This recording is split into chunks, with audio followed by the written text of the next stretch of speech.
a la espera de esta conexión. Ok, tenemos a Harold Modesto. Tenemos ahí ya, ¿estamos bien? ¿Verdad? ¿Me escuchas, Harold? Perfectamente, ¿me escucha usted? Perfectamente también, hermano. Ya por fin hemos logrado la conexión. Qué bueno que está con nosotros el licenciado Harold Alfredo Modesto Sánchez, quien es un importante académico. ¿Por qué se va? Quien es un importante académico de la República Dominicana con grandes responsabilidades. Además de ser secretario general del Defensor del Pueblo, está con nosotros hoy en la calidad de ser el director del Observatorio Judicial Dominicano de la Fundación Global Democracia y Desarrollo, FUNGLODE, donde también es miembro de la Asociación Internacional de Derecho Penal e investigador, miembro de la Red Latinoamericana de Metodología y Ciencias Sociales. Qué importante es tenerte con nosotros y qué satisfechos nos sentimos con ese grado de receptividad, lo que indica el compromiso social que te inviste como un profesional competente. Buenos días y bienvenido. Muy buenos días, Wilson, y a todas las personas que siguen este gran esfuerzo que hace los medios de comunicación para construir ciudadanía, para aportar un granito de arena a la República Dominicana.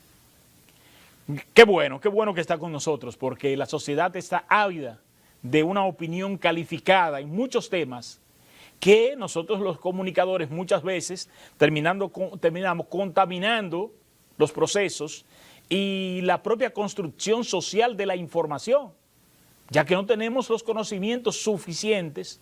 Nos debemos de ir a la fuente y ver cuáles son esos profesionales que pueden en verdad darnos luz en este mundo donde la verdad y la mentira andan vestidas juntas del mismo traje.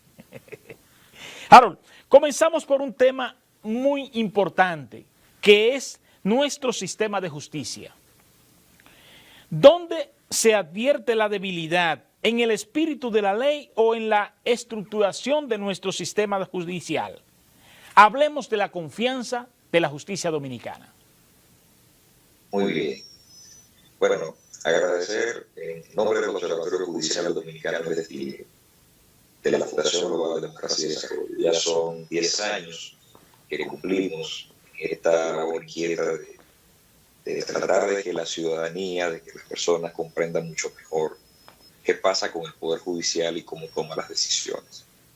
Preguntaba que, bueno, ¿dónde está el problema? ¿En el espíritu de la ley o la estructuración del sistema de justicia? Bueno, en ambos. Porque precisamente de la ley es de donde surge la manera en la que nosotros estructuramos el sistema de justicia. Palabras muy simples, es el legislador el que primero establece cuáles son las conductas que le parece que pueden ser conflictivas a partir de una cuestión muy concreta que está establecida en la Constitución, que es la función judicial, y luego indica cómo se va a resolver eso utilizando como parámetro fundamental ciertos órganos que tendrán algunas facultades o algunas atribuciones. Entonces, si nosotros vamos a dar una mirada a los problemas del sistema de justicia, tenemos, por supuesto, que pensar de inmediato en esa obra del legislador, que no es perfecta, siempre es perfectible si no se modificaran las leyes.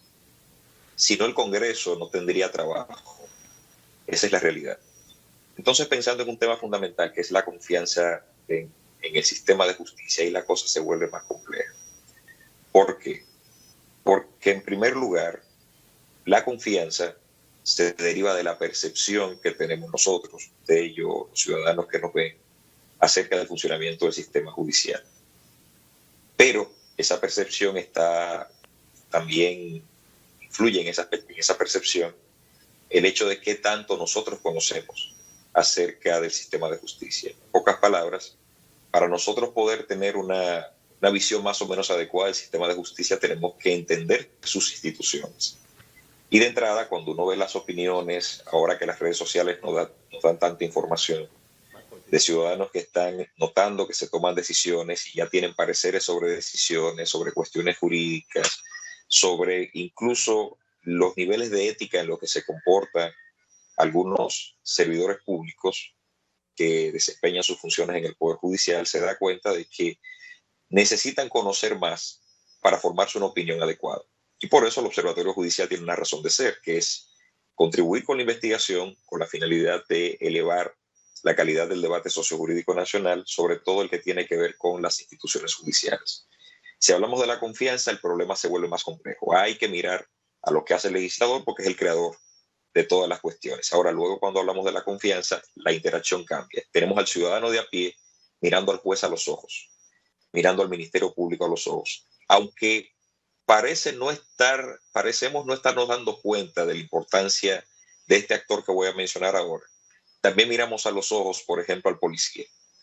Y menciono al juez, al fiscal y al policía porque nosotros creemos que la justicia es la justicia penal. Y no, por supuesto, la justicia, el sistema de justicia, implica cualquier espacio de conflictividad en el que, en pocas palabras y muy simples, puede intervenir un tribunal, un juez y tomar una decisión. Entonces, nosotros no tenemos una preocupación sobre la confianza en el sistema muy marcada y no la expresamos en los medios de comunicación y en las redes sociales con relación a la justicia laboral. Usted no va a escuchar todos los días un cuestionamiento al ámbito judicial laboral, ni va a pasar con los jueces civiles, ni con los jueces administrativos, ni con los jueces constitucionales, inclusive, todo lo contrario. El espacio de la justicia que se va a ver normalmente comprometido y donde nosotros vamos a tener siempre cuestionamientos en el ámbito de la justicia penal, pero esa no es toda la justicia. Pero ¿qué pasa con ese ámbito judicial? Bueno, que es el espacio donde las cuestiones irresueltas de la sociedad, las más lesivas, son de conocimiento de todos. Matan a una persona, roban unos bienes, violan a una niña. Esas son las cosas que están ahí. Una jovencita, como aconteció recientemente, pierde la vida en un confuso incidente y esperamos que el sistema judicial nos ayude a entender qué pasó. Entonces, cuando hablamos de confianza, todas esas imágenes se trasladan a nosotros y al no ver lo que nosotros esperamos, que sería inmediatamente sanciones, comenzamos a desconfiar de la utilidad del sistema de justicia, sobre todo de la justicia penal. Por eso hay que entender el funcionamiento, por eso hay que entender que un proceso penal no es un día para el otro para tener una consecuencia, sino que nosotros comenzamos a despejar todas las posibilidades y ulteriormente, si se prueba, un juez establecerá que los hechos fueron probados. Si no es así, evidentemente no sería necesario tener un sistema de justicia, podríamos volver a la venganza privada. Y nadie que defienda los valores de una sociedad democrática puede querer eso. Sin embargo, ahí está. Un dato importantísimo, Wilson, que tiene que ver con la confianza en el sistema de justicia, es que también los grandes casos, sobre todo los casos de corrupción, mandan un mensaje a la sociedad acerca de si se han perseguido bien y se han juzgado bien estos hechos. Por eso, algo que reflejan las estadísticas, los datos de Latinobarómetro, es que los picos más altos de confianza del sistema de justicia dominicano se dieron en diversos momentos muy claros. Primero, en el momento en el que inició la reforma procesal penal. Entre 2002 y 2004 se inició la implementación, se promulga el código en el año 2002, hay un periodo de vacatio legis y en el año 2004 inicia su implementación. Ese mensaje de que estamos en reforma y de que íbamos a mejorar el sistema influyó en la confianza, en la percepción de la gente. Luego llegó el gran caso, posiblemente el caso más importante de este siglo como punto de partida para el funcionamiento de eso que denominamos reforma judicial, y fue el caso Baninter. Nosotros no estábamos acostumbrados a que a los poderosos se persiguieran y se juzgaran. Y cuando en Baninter se presentó la acusación del caso y luego se dictó la condena, también se reflejó en esos datos de percepción que aumentó la confianza del Poder Judicial por encima incluso de la media de América Latina. Entonces, vemos que hay estímulos ahí. ¿Qué pasó luego? Bueno, luego comenzaron a darse reformas en otros ámbitos y las crisis políticas iban siendo trasladadas a esos espacios judiciales para dirimir cuestiones que normalmente los políticos resolvían en otro foro. Entonces, tenemos un Tribunal Superior Electoral, ya uno sabe que hay conflictos propios de todas las democracias que se trasladan a la discusión judicial, impacta la confianza. Luego entonces tenemos asuntos de naturaleza tal como la cuestión de la nacionalidad dominicana, por ejemplo, y eso se traslada a los tribunales deciden, entonces vieron la discusión acerca de la confianza. Y así sucesivamente, lo que no podemos perder de vista a la hora de analizar la confianza en el Poder Judicial es que es significativamente impactada por todos los aspectos de la vida política nacional. Y es también impactada o depende en gran medida del conocimiento que tengan las personas acerca del Poder Judicial. Y por otro lado hay temas concretos que son los que más los ciudadanos tienen en cuenta y son los que más les interesan. A grandes rasgos, esta me parece que es una mirada acerca del tema de la confianza en el Poder Judicial. Pendiente que tenemos los dominicanos y es una construcción social diferente. Los gobiernos no han invertido en una construcción social, por ejemplo, que conozca el ciudadano lo que es un sistema de justicia. Aquí entendemos la justicia como las rejas. Y esos picos que se registran cuando trancan un poderoso no es más muchas veces que el morbo que tenemos en contra de los de arriba. Eso siempre sucede con nosotros los que estamos aquí abajo. Entonces, aquí solamente se imprime justicia cuando se trancó a alguien, cuando se apresó. Si no, no hay justicia. Nosotros miramos, tal y como tú decías, nosotros miramos a los jueces, a los policías, a los fiscales. El juez se vendió, el fiscal se vendió, la policía contaminó el proceso. Pero nosotros no nos fijamos en la cantidad de huecos, de debilidades que tiene nuestra ley y el origen de esas debilidades, que es precisamente el órgano encargado de editar esa ley, como lo es nuestro Congreso Nacional. Nuestros congresistas, muchas veces desconocedores de la ley, son los que opinan y los que deciden en la ley. Entonces, cuando te hablo de construcción, si el ciudadano consciente fuese el que influenciara mediante su voto a la selección, optara por otros tipos de legisladores que respondieran verdaderamente con capacidad y con competencias para articular esas leyes que demandan. Por ejemplo, San Francisco de Macorís, tú sabes que ha sido víctima en varias ocasiones de crímenes atroces. Vemos, por ejemplo, el caso de Loara, que todavía es la hora que nosotros nos afligimos de recordar su muerte. Pero vemos el caso de Emily Peguero, ¿verdad? Que nosotros nos afligimos y lloramos aún su muerte, sin ser sus familiares, por empatía y sensibilidad social. Tenemos el caso de Giselle Batista, que quedó impune. Una jovencita de aquí, cerquitita de aquí, Teresa, me parece que se llamaba, también.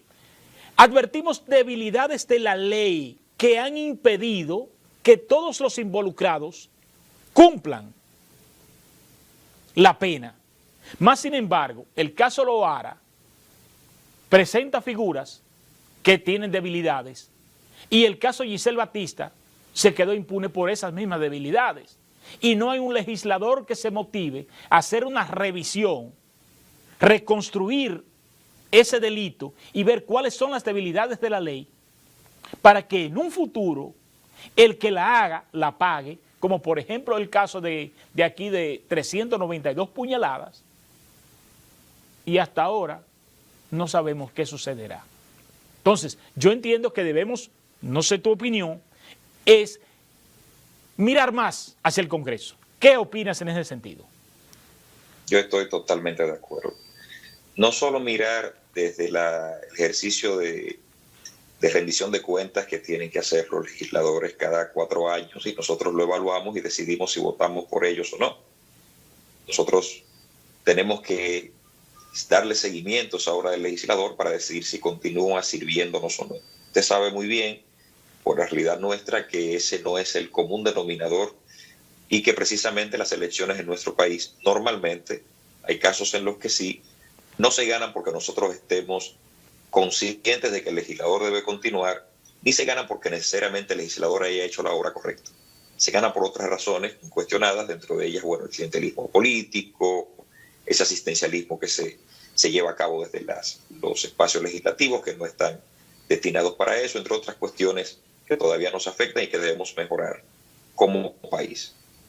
También nosotros tenemos que participar en el ejercicio de toma de decisiones legislativas. El Congreso es un espacio abierto. Cada vez que se está estudiando una ley, que se está discutiendo, nosotros podemos asistir a ese espacio. Pero el Congreso tiene que permitir que el ciudadano entienda que puede participar. Entonces ahí hay una labor también de acercar el Congreso a la gente. Entonces, ¿qué pasa con esas fisuras en la ley? Nosotros tenemos un código penal, antiquísimo ya, 1884. En 1884, yo creo que el Código Penal, si hubiésemos aprobado un Código Penal en el año 1996, a esta altura del juego, ni siquiera se parecería a la sociedad dominicana. Entonces, imagínese usted un código del 84. Pero bueno, trabajamos con ese código, con sus deficiencias.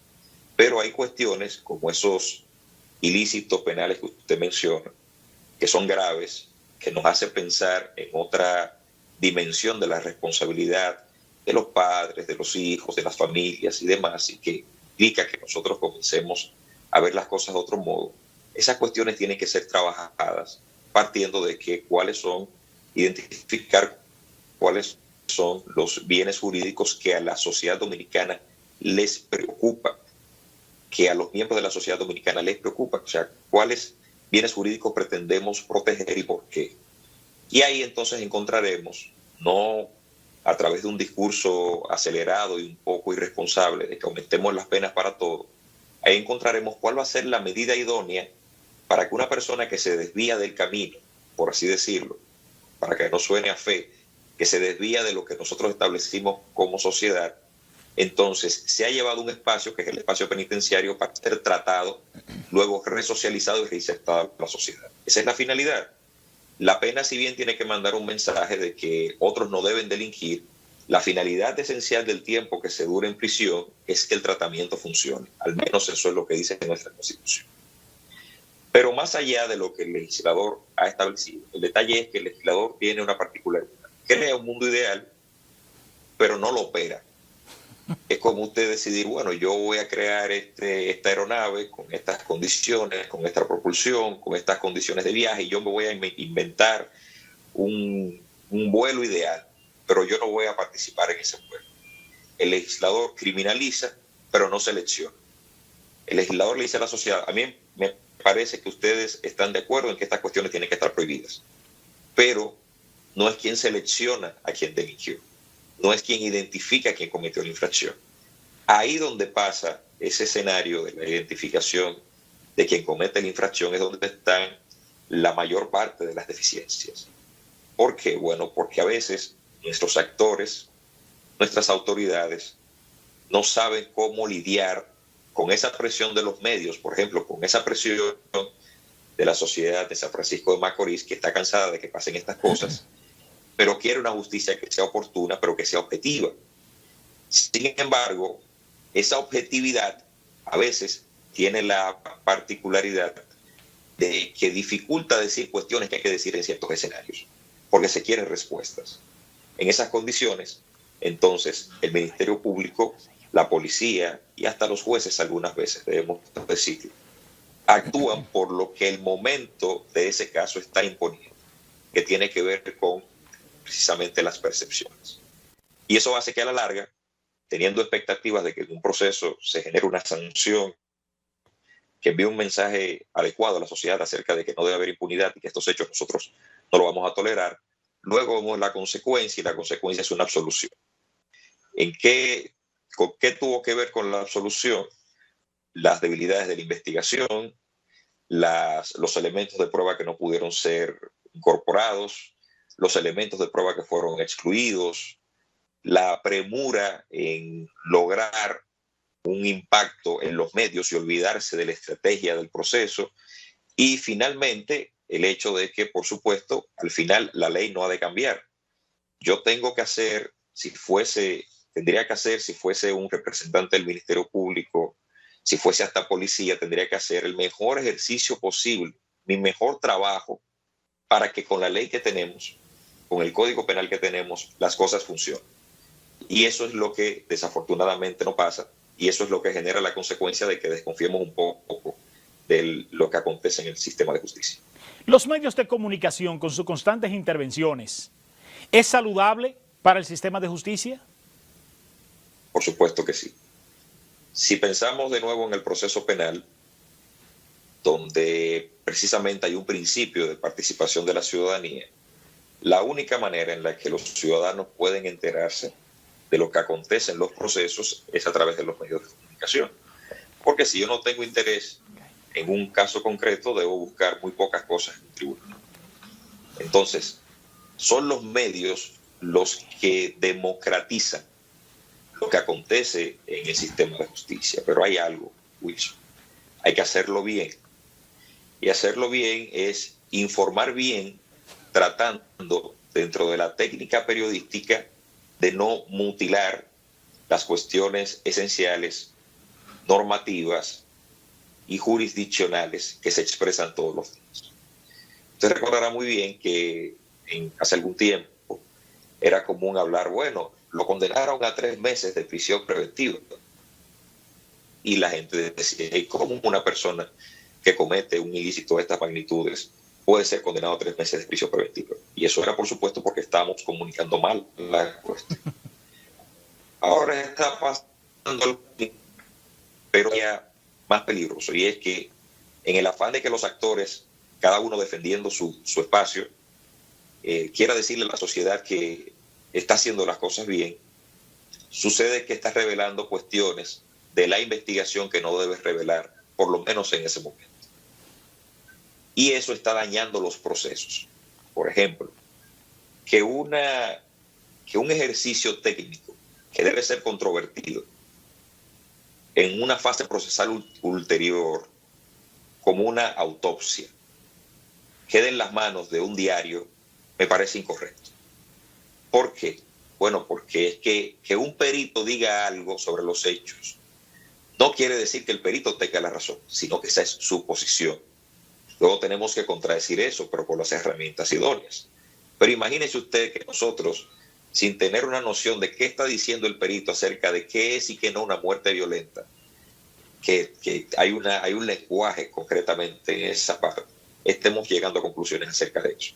Y fíjese que en estos días, muy recientemente, hubo toda una discusión a partir de eso. Otra cosa que está aconteciendo, se interroga a una persona a la que se le imputan hechos de corrupción. Y se supone que ese interrogatorio es sencillamente un ejercicio que está haciendo el Ministerio Público con la finalidad de despejar escenarios que no tienen ninguna validez probatoria porque hay un principio de no autoincriminación, pero que él está haciendo una investigación y para eso necesita hablar con el imputado. ¿Qué pasa? El interrogatorio se realiza y en menos de lo que usted y yo nos damos cuenta, ya lo tiene un diario. Pero se supone que el interrogatorio está siendo efectuado en la fase preparatoria que es reservada para terceros y solo pública para las partes.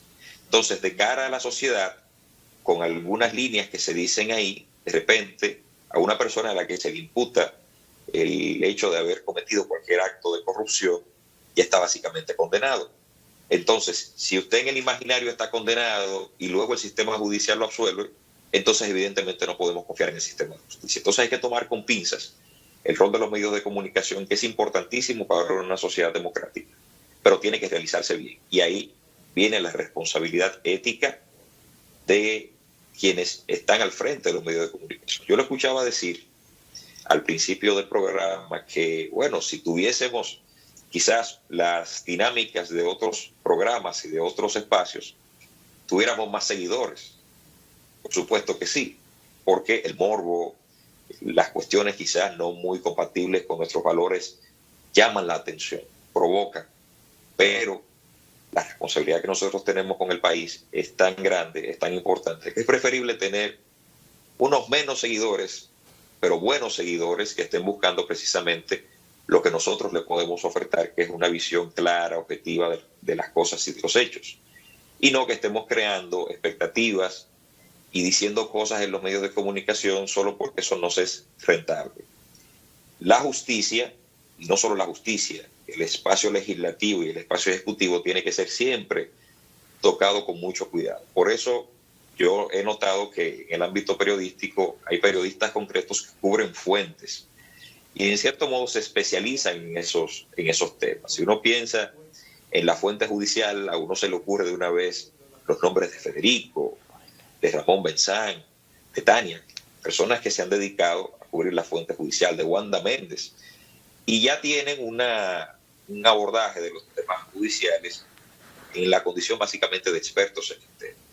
Pero así tiene que ser con todos los temas, porque nosotros, como ciudadanos, si asumimos la prensa, si asumimos a los medios como un poder, entonces también esperamos que ese poder se ejerza con el comedimiento y con la sabiduría necesaria para que esta sociedad pueda seguir avanzando. Uno de los factores de confianza del sistema de justicia se inicia en el proceso mismo a partir de la ocurrencia del hecho. ¿Qué pasa? Nuestro sistema dominicano de justicia, la investigación, entre comillas, es del Ministerio Público, pero el primero que llega es el policía, muchas veces poco maestrado, y termina interviniendo el proceso del hecho, si es un crimen, o muchas veces hasta contaminando el proceso. Los propios medios de comunicación en etapa inicial de una vez, con el morbo se avalanchan. El relativismo de lo que el otro supone tiene que competir con la objetividad de lo que sucedió. Ante una situación como la que tenemos en la República Dominicana, con esta dualidad de la Fiscalía y la Policía interviniendo en el proceso de investigación para reconstruir el hecho que se va a perseguir penalmente, ¿es favorable en la República Dominicana? Primero, hay una cuestión, Wilson, que es importantísima destacar. Nuestra policía es una policía que tiene una sola genealogía. Nuestra policía proviene de la configuración institucional más perversa, más antidemocrática, más limitadora de libertades que hemos podido tener. Porque nuestra policía es la consecuencia de que hayamos tenido que modificar a un instrumento de persecución y de opresión que funcionó durante la dictadura de esa forma, luego durante otros gobiernos, no tanto de esa forma, pero con muchos vicios de opresión y de persecución y hasta características criminales, a una policía moderna, científica, que contribuye con la función judicial. Entonces, teniendo en cuenta eso, tenemos que aceptar que fácil no ha de ser una reforma de la Policía Nacional. Y eso yo creo que se entendió en el marco de la reforma procesal penal, porque fíjese que si bien se comenzó a trabajar con el Ministerio Público, se trabajó con la defensa pública, se trabajó con los jueces, no se trabajó con la policía de la misma forma. Era muy complejo. Y lo que se hizo fue dejar que el tiempo permitiera que el Ministerio Público asumiera su autoridad. Ese proceso fue conflictivo. Cuando se colocaron a los fiscales en los destacamentos de la policía, eso eran problemas diarios. Pero poco a poco comenzó a permitir, en el mejor de los casos, que los fiscales fueran respetados por los policías. Y ya ahora le corresponde al fiscal desarrollar el liderazgo con relación a los policías sin convertirse en un policía. Porque ser el jefe de la investigación no es ser policía, es ser jefe de una función para la que el policía es un instrumento, para la que el policía es una herramienta de trabajo. Y el policía tiene que asumirlo con las características de un deber tan relevante y tan alto como ayudar a la sociedad a descubrir la verdad, a descubrir lo que pasó. Entonces, esta dualidad necesita, primero, que el Ministerio Público siga avanzando en un liderazgo que permita conducir la labor policial, pero reitero, sin convertirse en policía. Porque cuando el Ministerio Público actúa como los policías, ahí mismo se va a la deriva el principio de superioridad ética del Estado. Nosotros no podemos perseguir la delincuencia comportándonos como delincuentes. Nosotros no podemos pensar que si hay personas que están cometiendo actos ilícitos y no los podemos controlar, la solución es matarlos. No. Porque una sociedad no puede construir nada a raíz de eso. Sobre cadáveres no se construye una sociedad. Y ya lo vivimos. Entonces, la policía, por su parte, necesita también desarrollar sus liderazgos, pero hay que introducir, te lo decía hace un momento, bueno, a veces el policía es poco instruido. Bueno, hay que introducir a la policía o hacerla atractiva para una generación de personas que quieran efectivamente servir. Si la motivación para ser policía es tener un arma de fuego y tener un carnet que genera facilidad para la circulación, entonces no puede ser, no podremos tener nunca una policía adecuada. Pero hay que hacer ajustes importantes. Uno con ver un policía en la calle, Wilson, con observar cómo viste, cómo se comporta, sabe qué policía es, incluso sabe de qué familia proviene. Sí. De cómo se ha comportado en la juventud. Uno lo sabe. Y la vida del uniforme es una vida atractiva para muchos jóvenes, pero tenemos que motivar que esos jóvenes, con formación y para ser formados, ingresen a nuestra institución y que sean los más viejos, los que ya están en la policía, pero no digo todos, sino una selección de quienes mejores carreras, más responsablemente y más éticamente han actuado, quienes los guíen, para que cuando se dé el diálogo entre ese policía nuevo y el Ministerio Público, el policía entienda que está frente a una autoridad legítimamente establecida, que tiene una función constitucional, que tiene una función legal, y él es otra autoridad también legítimamente establecida, por más joven que sea, que juntos tienen que dar a la sociedad aquello que la sociedad espera que dé. Si se tiene ese diálogo, comenzamos a avanzar. Pero si son dos espacios disímiles y cada uno con sus problemas, y a veces uno pareciéndose al otro, evidentemente no avanzaremos. Por más juez que controle la actividad del fiscal, por más juez que controle la actividad del policía, mientras ellos en su espacio puedan actuar contrario a lo que la sociedad espera que hagan, evidentemente no obtendremos avances significativos. En el proceso de investigación, la figura de la negligencia brilla por su ausencia. Es decir, sí, un policía es negligente en sus funciones, al momento de la investigación, contamina el proceso y no tiene ningún costo. Igual que un fiscal, igual que un juez. ¿Por qué? Ahí yo recuerdo muy bien, y lo voy a mencionar, un caso concreto, que fue el caso de la muerte del ex rector de la UAS, Febrillet. Sí. Un hecho sumamente lamentable, doloroso, que ya en cierto modo hemos olvidado un poco. Fíjese que de eso eso no se toca ya, lo hemos olvidado un poco. Ese hecho dejó sobre la mesa una cuestión fundamental, que era que había debilidades a la hora de identificar, obstaculizar la investigación. ¿Qué era obstaculizar la investigación? Recuerde que una persona, un oficial, alguno de los cuerpos de seguridad, que tuvo la genialidad de sugerir a la persona a la que se le imputaba en ese momento que había cometido los hechos y que fue condenado por esos hechos, de sugerirle que cambiara el cañón del arma, que hiciera algunas maniobras para evitar y generar impunidad. Y eso generó una primera discusión que nos hizo revisar todas las normas a ver dónde estaba establecido que esa actitud podía ser punible. Pongo esto de ejemplo porque en verdad, aunque nuestras normas, el Código Procesal Penal en esencia establece que hay una facultad que se ejerce disciplinariamente tanto hacia el policía y al mismo Ministerio Público, en caso de que descuide las cuestiones esenciales de su rol, no hay consecuencias. Ese descuido puede ser doloso, no porque se vaya a recibir dinero, sencillamente porque quiero causar una consecuencia, un resultado. Entonces, de repente el afectado es el ciudadano que está frente al sistema, pero no hay una consecuencia. Y me parece que de cara a lo que será o puede ser en algún momento un nuevo Código Penal, hay que prestarle mucha atención a ese hecho. En España se ha hablado mucho de la prevaricación judicial.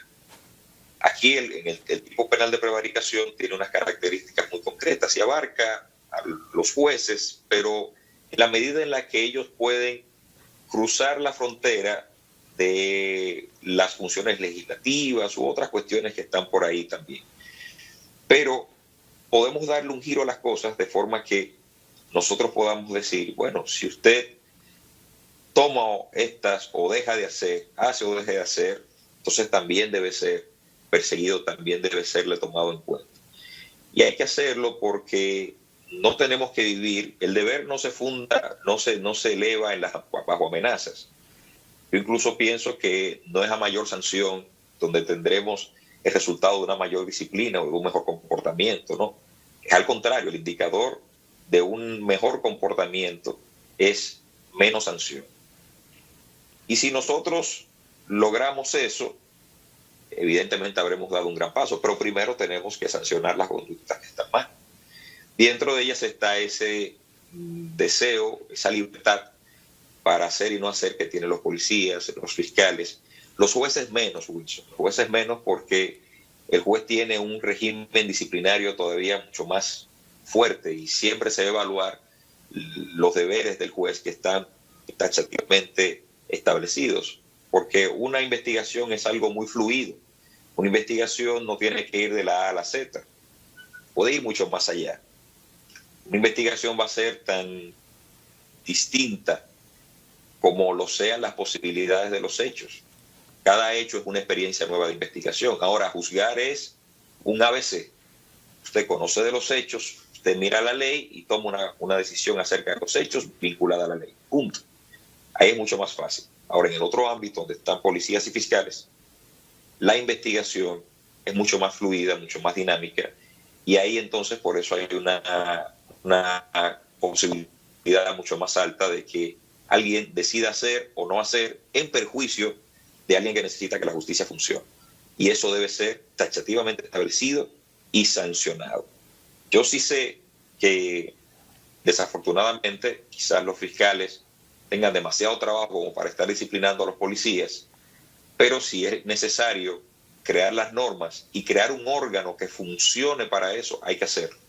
Porque así ya podemos identificar cuáles son los problemas esenciales que tienen las actuaciones de los policías y de los fiscales también, y con eso podemos entonces tomar medidas para sancionarlas en primer lugar, pero luego para prevenirlas. Y eso va a recaer incluso en los espacios de formación. Yo tendré siempre que decirle al policía, actuar bien es esto, porque no podemos actuar de esta forma, que es actuar mal. Y así decirle a todos los actores. Y sobre todo que haya un cuerpo, tal y como tú propones, que haya un cuerpo formado de investigación, porque hay que competir con la cultura del dominicano, que nosotros nosotros lo que hacemos es que averiguamos y salimos a hablar.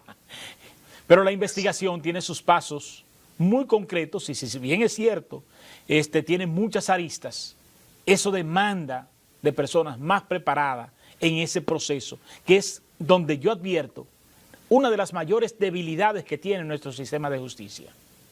Porque los hechos que conocemos aquí en San Francisco de Macorís y que te citamos, la impunidad ha brillado. La impunidad ha brillado porque hay personas que han quedado fuera, que no han pagado por el delito o por la responsabilidad que estuvieron en la comisión de ese delito. Y el origen de esto estuvo precisamente en la investigación, que es donde, a mi entender, desde el palco de la ignorancia, porque no soy abogado, yo soy un bachiller en ciencia física y matemática, pero desde el pueblo, pues así lo advertimos. Nosotros vemos que es muy apetecido por un sector de la República Dominicana, ¿verdad? El del gobierno, pero la oposición casi nunca le gusta. Estos casos de la justicia y los procesos de corrupción, ¿qué tan sanos son? ¿Y qué tanto se persigue la corrupción a nivel de la justicia? Bueno, esa es una pregunta complejísima, porque, bueno, hay corrupción en todos los niveles. Hay macrocasos de corrupción que tienen una característica fundamental, no en la República Dominicana, en todas partes, y que son casos por hechos que solo podían ser posibles con la participación de sectores importantes de toma de decisiones, es decir, utilizando el poder político para hacer posible que las estructuras funcionaran. Sin lugar a dudas, uno se pone a observar todos los casos de corrupción de la última década y notará que en cada uno de ellos hay sencillamente alguien que tiene una oferta, alguien que tiene una demanda y coincide en algún momento donde alguien facilita una estructura, otro facilita los medios o promueve o persigue entregar medios como consecuencia de lo que se acordó, y tenemos de repente un enorme caso del que nos damos cuenta justo cuando se ha dado una transición en el poder o cuando un escándalo internacional nos lo ha revelado, pero muy difícilmente aquí. ¿Por qué? Bueno, porque son estructuras en las que los capitales permiten disimular o camuflajear todas las operaciones. Los casos de corrupción no son como el narcotráfico, porque el narcotráfico opera en las sombras, no trata con sus obras de justificar absolutamente nada. En el ejercicio de lavado, tomando en cuenta que cualquiera puede ser un emprendedor o puede echar para adelante un negocio, solo cuando es demasiado grosero quizás no llama la atención. Pero en el caso de estas estructuras, lo que acontece es que, bueno, a veces no hay diferencia entre esas personas que están administrando esas estructuras de corrupción y los mismos políticos. A veces son parte, a veces hay una confusión importante de roles ahí que llama la atención, sobre todo porque mucho de lo que se hace, según lo que nos han enseñado los casos de corrupción, tiene que ver con conservar el poder, con garantizar acumular el suficiente capital para poderlo entregar a una campaña política costosísima. Yo siempre he dicho que, bueno, nosotros los jóvenes tenemos que participar en la actividad política, pero evidentemente si las tarifas para lograr una candidatura y las cosas no han cambiado, son tan altas, es casi imposible participar en la vida política y por supuesto en esas condiciones ninguna persona que se respete debe participar en la actividad política. Entonces, ¿qué acontece? Estos casos son traducidos al ambiente judicial, a ese ecosistema judicial cuando se convierten en una imputación. Podemos mencionar algunos. Odebrecht es para mí el más importante hasta ahora de esos casos, porque se trata de una empresa que logró establecer un sistema de corrupción que alcanzó distintos países, distintas realidades y que se pudo establecer más o menos con métodos similares. Sin embargo, cuando nosotros vimos el caso de Odebrecht, lo primero que nos indicó el caso es que si había improvisación a la hora de decidir la manera en la que se iba a negociar la colaboración con Odebrecht, entonces iba a haber improvisación en la investigación. Si no teníamos claro cómo íbamos a negociar con Odebrecht para que nos dijera quiénes eran los corruptos que habían recibido sobornos, esa era la información que tenía que dar Odebrecht. Si hay alguien que soborna, entonces tiene que estar el sobornado y tiene que probarse que el soborno se materializó, que se ofreció. Sin embargo, no fue así. Resulta que nosotros tuvimos un caso que cuando inició tenía unos 13, si mal no recuerdo, 14 imputados. Luego llega a la fase intermedia, la audiencia preliminar, y sin entrar en la particularidad de que estoy de acuerdo o en desacuerdo con la decisión que se tomó en favor de algunos imputados, porque evidentemente cada quien tuvo que establecer y hacer valer sus derechos en ese espacio, pero la mitad de los imputados tuvo un auto de no lugar. Entonces, ¿cómo es posible que un caso de esas magnitudes, si hicimos una buena investigación, entre fase y fase desmontamos a la mitad de los imputados? Pero peor aún, llegamos al juicio de fondo en el caso de Odebrecht y es increíble que después de más de una decena de imputados haya 2 condenas. Evidentemente, si un imputado tiene responsabilidad y está vinculado con otras personas, debió ser la consecuencia de lo que se estableció desde el principio en la teoría del caso. Entonces, yo creo que los procesos de corrupción corren la misma suerte de los microprocesos. Esa falta de entendimiento de la gran responsabilidad que implica investigar y perseguir bien por un lado, y la necesidad de, con ese efecto placebo, decirle a la sociedad estamos haciendo algo, de presentar las caras de los que pueden ser responsables de las cosas sin concentrarnos en tratar de probar esas responsabilidades. Lo que ha pasado con el tiempo es que, y ahora es muy importante tocarlo porque sigue generando confusión en la sociedad, es que han surgido otros procesos de corrupción, todos domésticos, donde se dice que hay redes y esas redes lograron exprimir lo suficiente el erario público, lograron sacar provecho de lo que nosotros, que somos los dueños de eso, hemos aportado, por lo que nosotros hemos contribuido. El detalle de eso es que en el afán de que haya personas guardando prisión y demás, algunos dominicanos llegan a la conclusión, bueno, si en Odebrecht hubo esta consecuencia y no sabemos si finalmente haya un condenado en Odebrecht, y lo digo muy responsablemente porque todavía esa decisión ha de ser recurrida y esas cuestiones todavía tienen que ser discutidas. Entonces, ¿cómo puedo esperar que en estos procesos donde ya a los que estaban imputando están en libertad, podamos tener, a partir de esos episodios, podamos tener una disminución de la impunidad? Entonces, los grandes procesos también tienen que enseñarnos que tenemos que investigar bien y la cuestión, el enfoque no puede ser que tengamos a las personas bajo prisión, porque hasta ahora no se ha dado ninguna fuga de uno de los imputados en esos procesos. Eso quiere decir que posiblemente la prisión sea innecesaria. Ahora, cuando insistimos en la prisión, lo que acontece posteriormente es que una vez que se tiene que otorgar la libertad porque el Ministerio Público no pudo investigar en el tiempo en el que tenía que investigar, porque dice que tiene más tiempo, entonces la sociedad ignora ese mensaje que está diciendo el Ministerio Público, pero le presta atención a la libertad.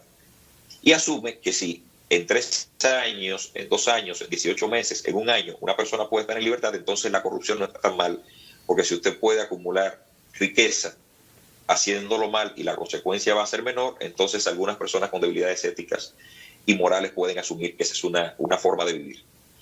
Así las cosas, hay ahora una situación, me parece muy crítica, con respecto al mensaje que se manda a la sociedad de los casos de corrupción, porque en el futuro tiene que quedar algo de esta experiencia. Yo mencioné al principio de este diálogo el caso Baninter. ¿Qué nos dejó el caso Baninter? Bueno, la idea clara de que los poderosos pueden caer también y de que hay cuestiones con las que no se puede jugar y que nosotros podemos hacer a través de nuestras instituciones, mandar mensajes importantes acerca de qué no está bien y qué nosotros vamos a reprochar. Lo que ha pasado en los últimos años es todo lo contrario. Es todo lo contrario porque las debilidades son más patentes. Entonces hay que hacer un esfuerzo en estos casos de corrupción para fortalecer la investigación y hacer como hacen otros en otras partes. A mí me gusta la metodología de los norteamericanos. Los norteamericanos pasan años en una investigación, sin decirlo, sin mencionarlo, sin imputar a nadie.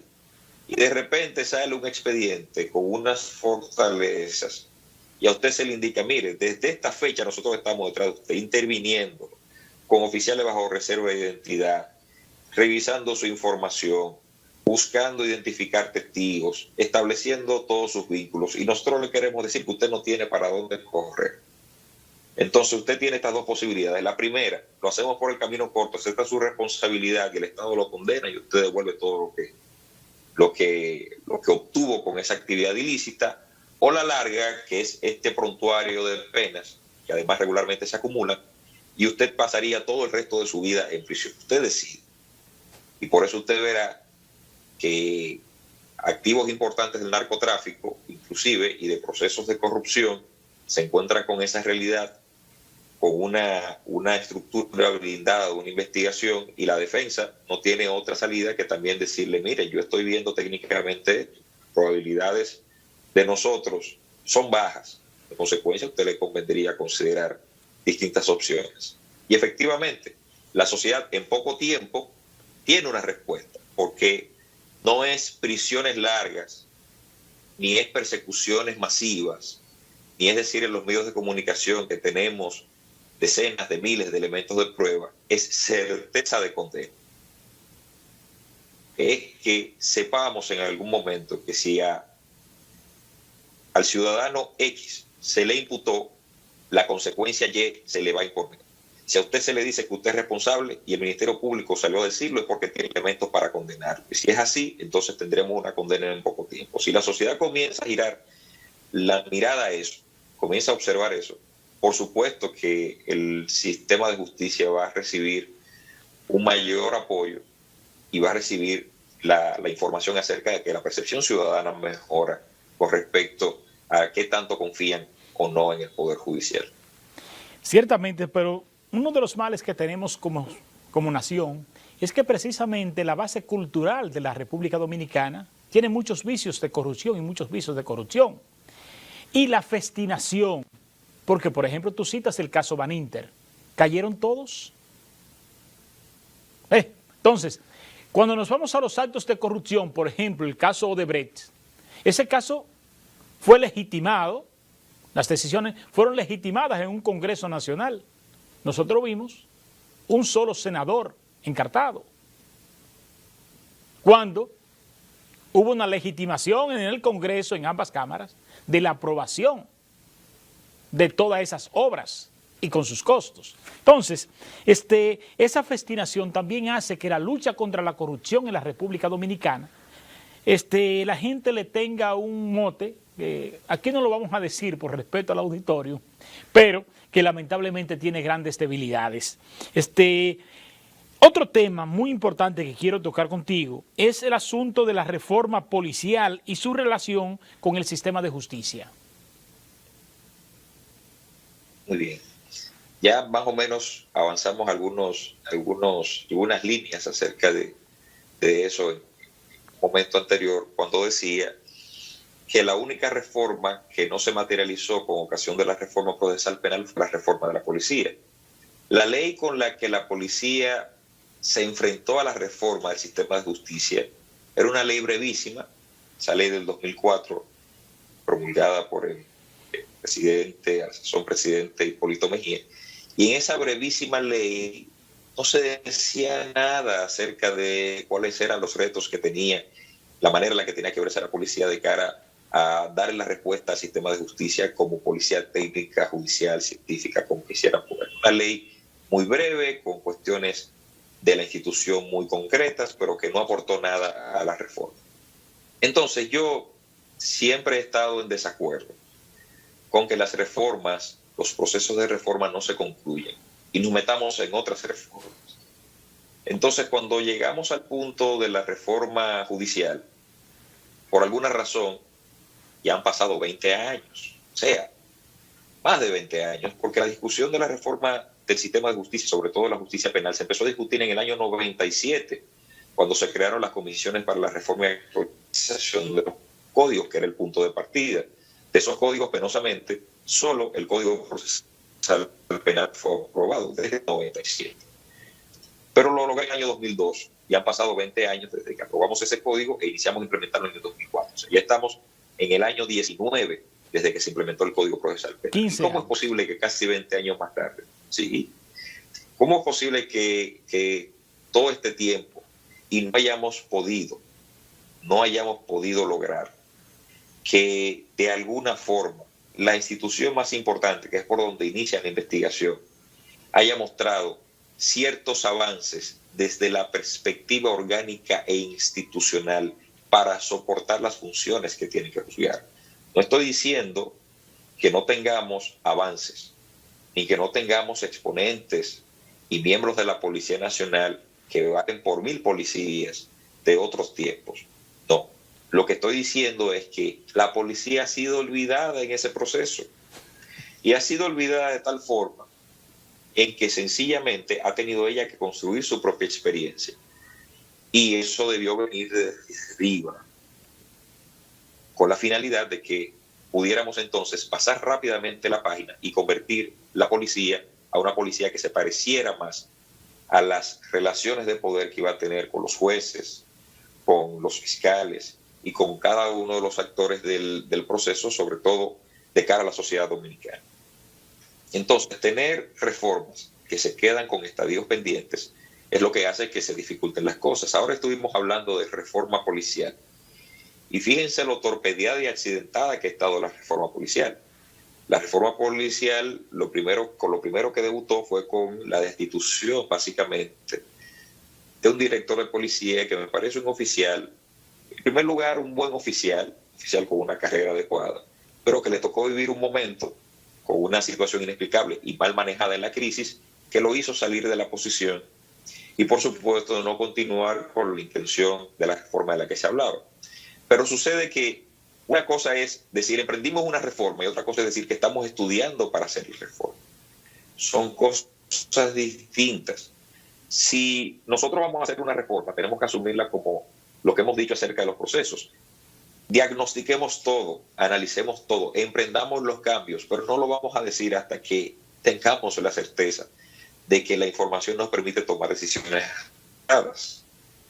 Y no es lo que yo observo en estos procesos de reforma.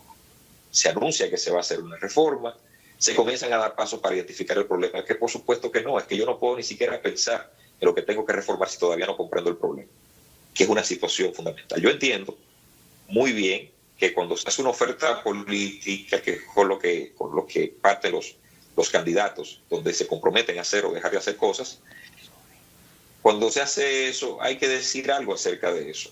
Pero hay temas nacionales, temas como la seguridad ciudadana, temas como la justicia, temas como la salud, temas como la seguridad social, temas como la educación, en los que lamentablemente no basta decir que se van a hacer cuestiones sin establecer clara y concretamente a corto y mediano plazo cómo se van a empezar a realizar esas cuestiones. Porque no es posible pretender cambiar todo en 4 años, en 8 años, ¿no?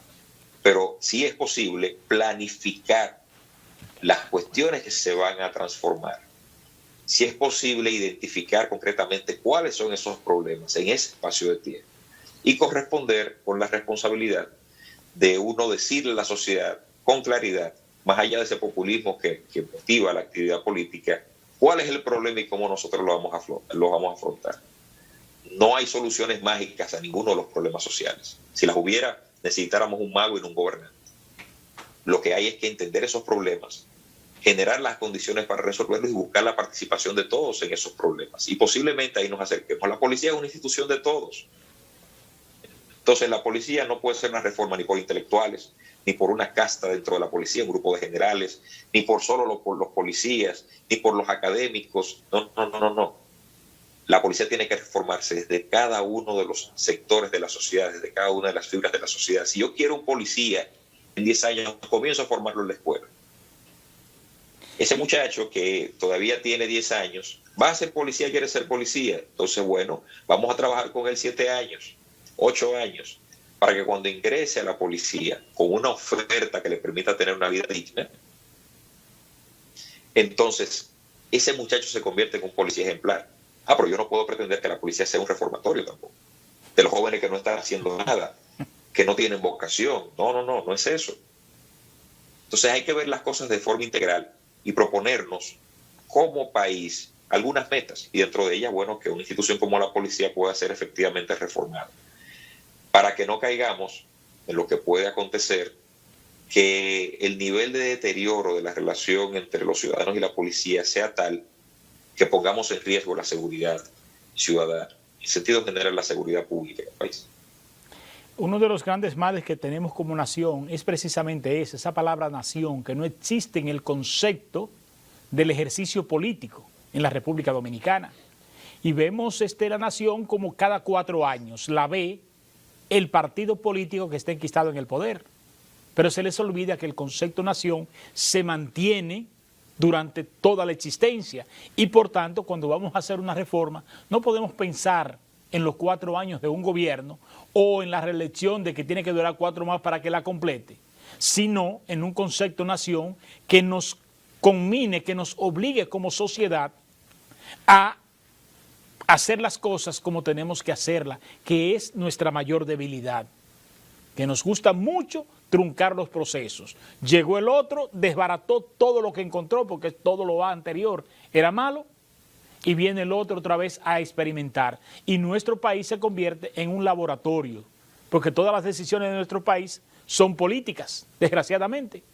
Y no necesariamente la clase política es la clase más preparada y más competente de la República Dominicana, como nosotros lo hemos visto, que muchas veces tienen decisión donde no tienen competencias. Y eso es una de las grandes debilidades que tenemos como nación, sin entrar en cuestionamiento. El presidente de la República se ha abocado ahora a una propuesta de la creación de un Ministerio de Justicia. ¿Qué tan necesario? Bueno, cualquier creación que permita, primero, reducir burocracia, eficientizar distintas funciones, mejorar la calidad de los servicios que se entregan a la sociedad, debe ser bueno.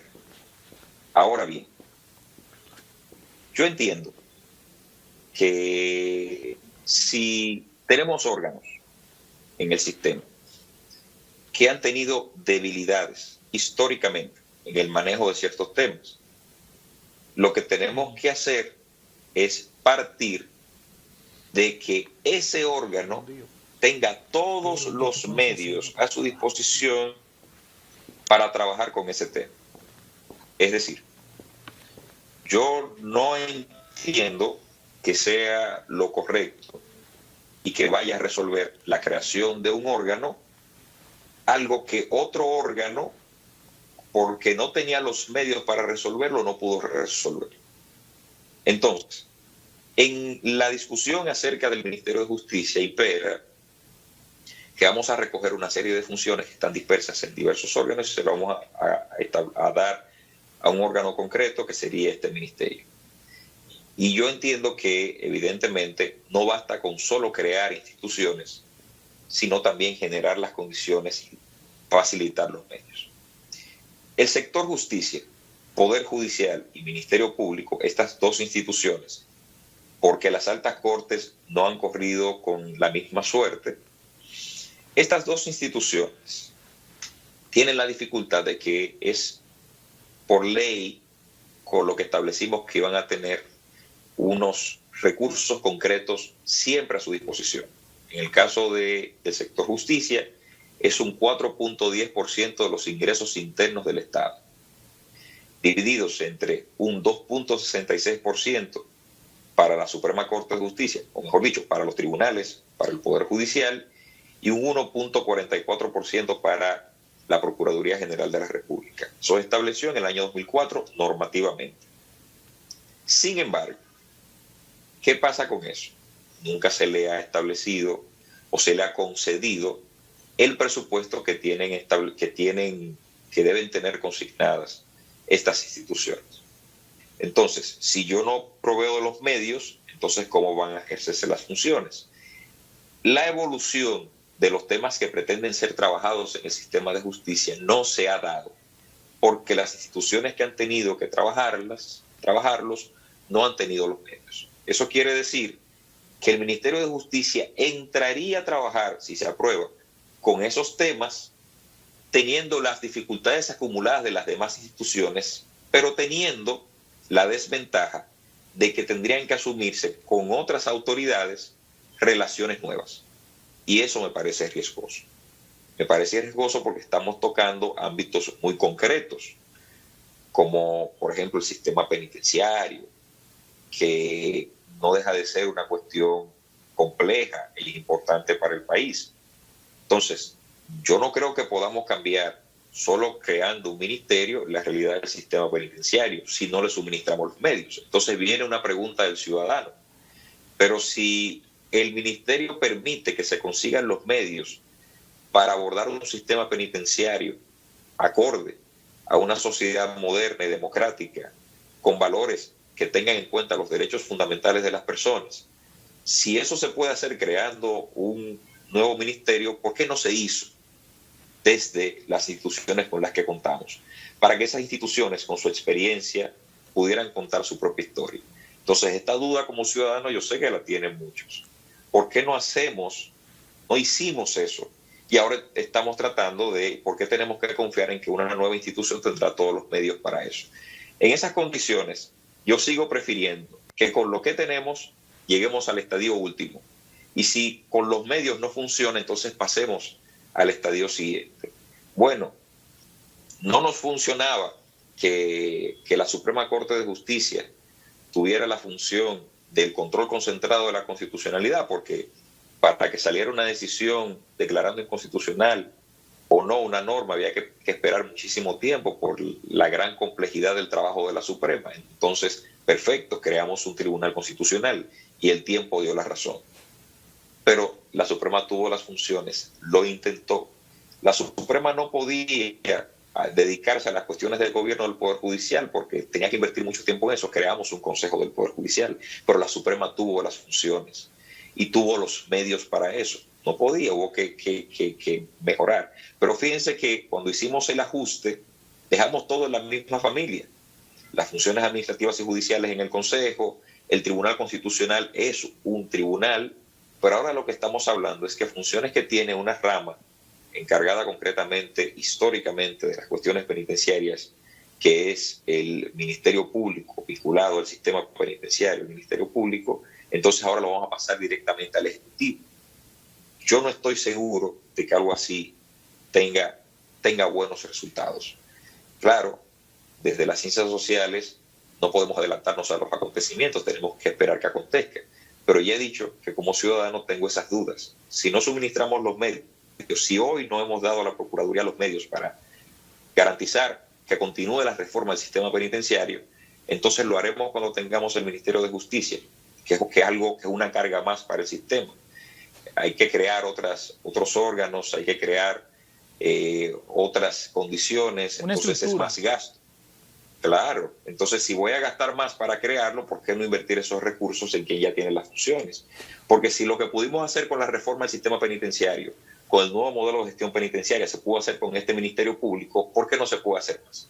Entonces no creo que desde esa lógica el Ministerio de Justicia sea la gran solución de los problemas. Y tampoco he entendido, lo digo con mucha responsabilidad, tampoco he entendido qué tanto va a aportar a la independencia del Ministerio Público el hecho de que haya un Ministerio de Justicia.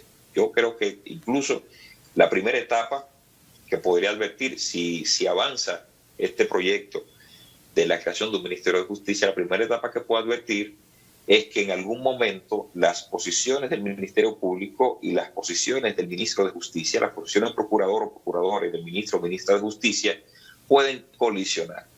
Y esa colisión, evidentemente, le va a dar a la sociedad, todavía le va a generar a la sociedad todavía más desconfianza acerca del futuro del sistema de justicia. Excelente. Ya en el tiempo que nos queda, tenemos sumo interés en que analicemos en nuestro Tribunal Constitucional, que bastante productivo ha sido y bastante resultado pues claro sí nos ha dado, y es una garantía que tenemos como país de los ciudadanos de a pie, pues no ser abusado desde el poder. Es una gran garantía. Pero a final de año ya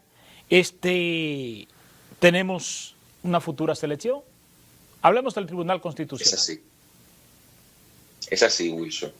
Primero, destacar que yo me siento muy orgulloso como dominicano de la gestión y la obra de cada uno de los jueces del Tribunal Constitucional, que formó parte de la creación de una institución que le ha aportado tanto a la sociedad dominicana.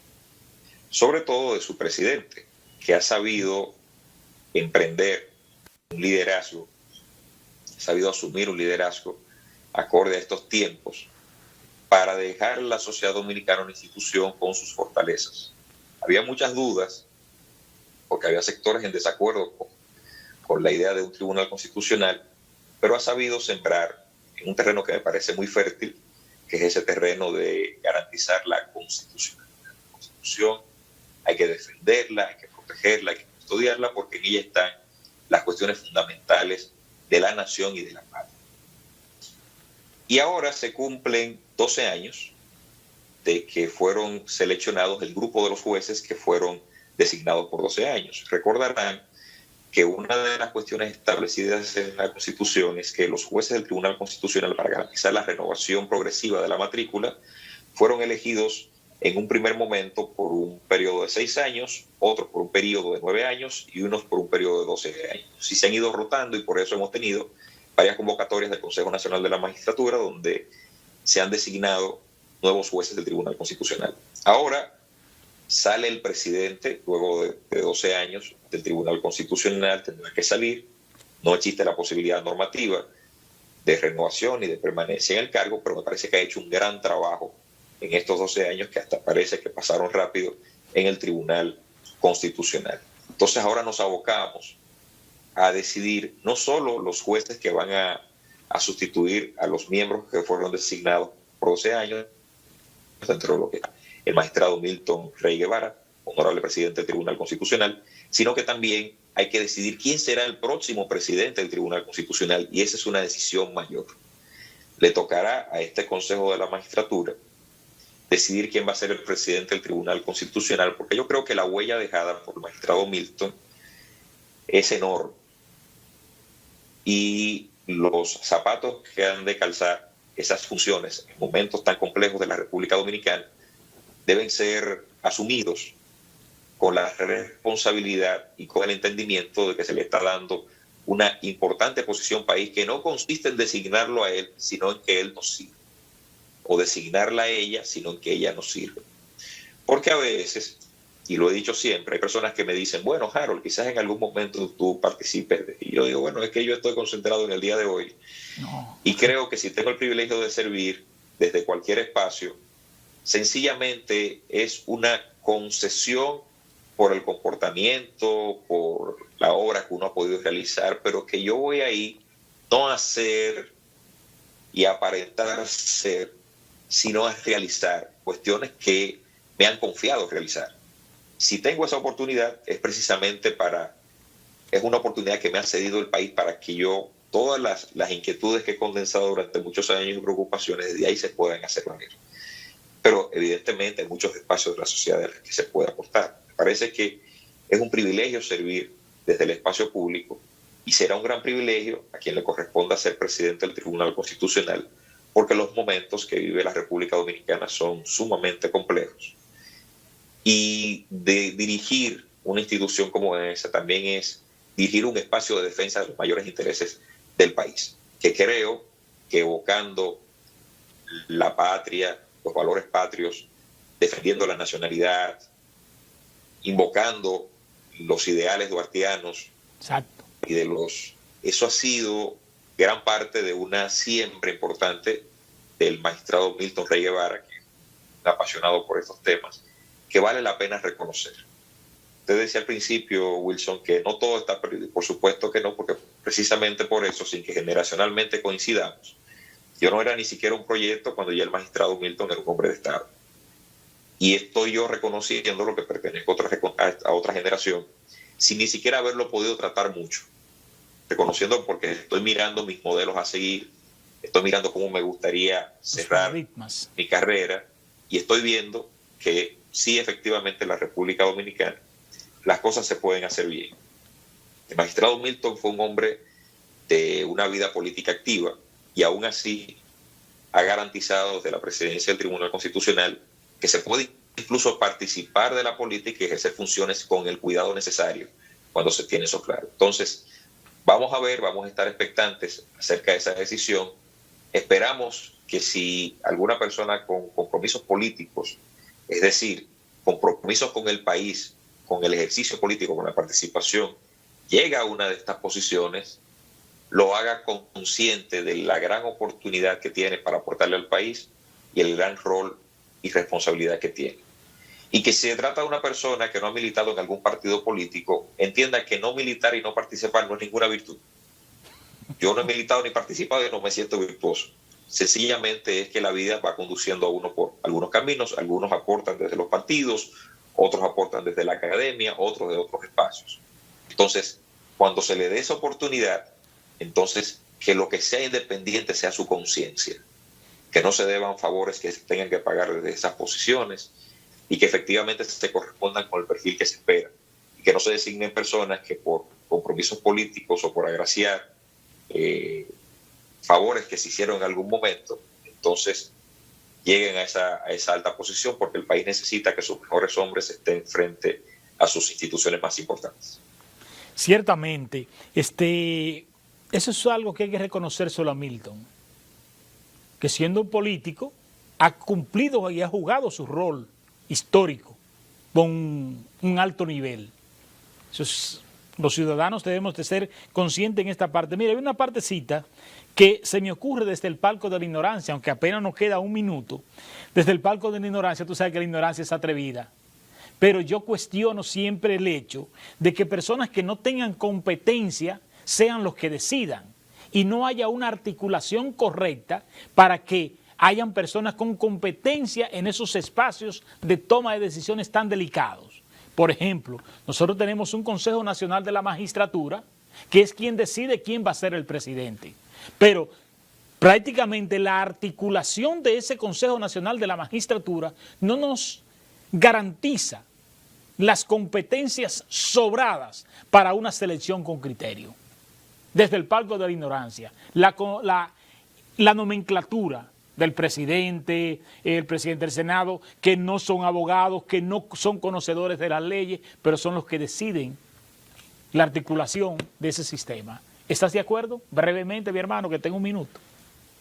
Ahora mismo, en 30 segundos. Mire, Wilson, sucede que en otros países el Consejo de la Magistratura, o como se denomina, hay distintas formas de denominarlo, está compuesto también por otros órganos de la sociedad. La academia, por ejemplo. Exacto. En unos casos forma parte del Consejo de la Magistratura. El Colegio de Abogados, por ejemplo, forma parte del Consejo de la Magistratura. Exacto. Ahora bien, ¿cuál es el problema de nosotros en ese sentido? Que ni la academia ni el Colegio de Abogados todavía son instituciones que desde la perspectiva del comportamiento que han exhibido pueden garantizarnos que las críticas que le hacemos a los políticos no se las vamos a hacer a ellos. Exactamente. Entonces, vamos a esforzarnos, por eso es lo importante de participar. Esforcémonos por fortalecer esos espacios con la finalidad de que esos espacios aporten en la toma de decisiones para la selección, por ejemplo, de jueces, que son funciones importantes del país. Hermano, gracias del alma. Solo la humildad y su empatía nos permiten tener en nuestro humilde espacio una persona de sus sobradas competencias conversando en nuestras 2 horas. Gracias del alma, sé el esfuerzo que ha hecho por la complejidad de sus funciones, pero eternamente agradecido, y ya pues les haremos llegar por YouTube esta conversación completa. Gracias del alma por habernos acompañado y esperamos que en algún momento podamos hacerlo desde aquí. Buenos días. Y ustedes, mis amigos, eso esperamos. Y ustedes, mis amigos, seguimos el poder de la información. El próximo domingo aquí estaremos con otro panel muy interesante. Buenos días. La búsqueda de la verdad en la profundidad de la realidad misma. El poder de la información. Un programa de panel semanal dedicado al análisis de los temas con los exponentes más calificados en un diálogo de altura y objetividad. Por el Canal 8 de la comodidad de tu hogar, en la cama o en el sofá, junto a tu familia. Ahí disfrutarás el poder de la información. Cada domingo de 9 a 11 de la mañana por el Canal 8, el poder de la información.